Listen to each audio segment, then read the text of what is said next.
Okay, friends, this is part 2 of our Andy Warhol inspired pop art activity.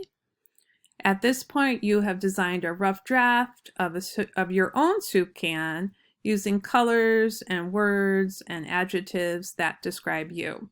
Andy Warhol chose candle soup to describe himself because he ate it every day as a kid for lunch, and so he has a direct connection to it.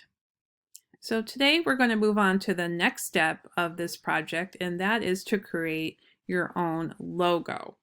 Now, a logo is a symbol or design that identifies a company or a brand name. So looking at this list here, probably a lot of these logos look familiar to you. Now, often companies choose fonts, and font is the word type, the way the letters are designed, as well as colors to kind of describe their product. So if you notice that Toy Story here, Sesame Street, Crayola, Fruit Loops cereal, they all use kind of bright colors and bubble letters and kind of this very eye-catching poppy style because they know they want their brand to appeal to kids.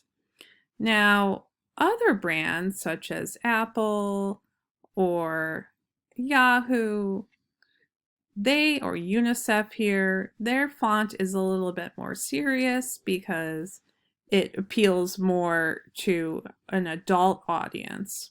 Although I'm sure some of you also, Apple computers appeal to kids as well as adults. You see Disney here, it has a very playful kind of font. The Nickelodeon symbol is like a paint splat.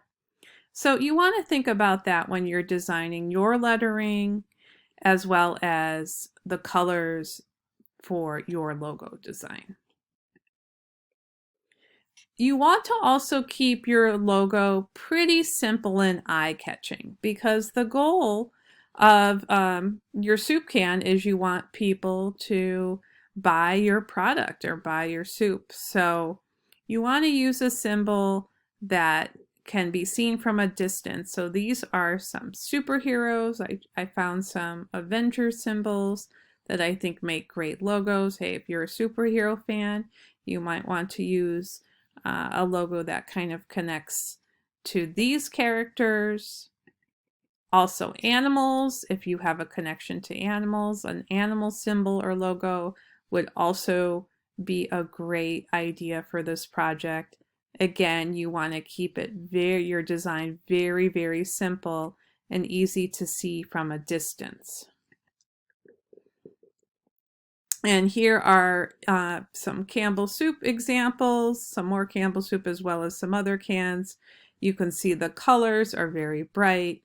The font is very readable. And if you look at Annie's, I'm sure some of you know Annie's Mac and Cheese.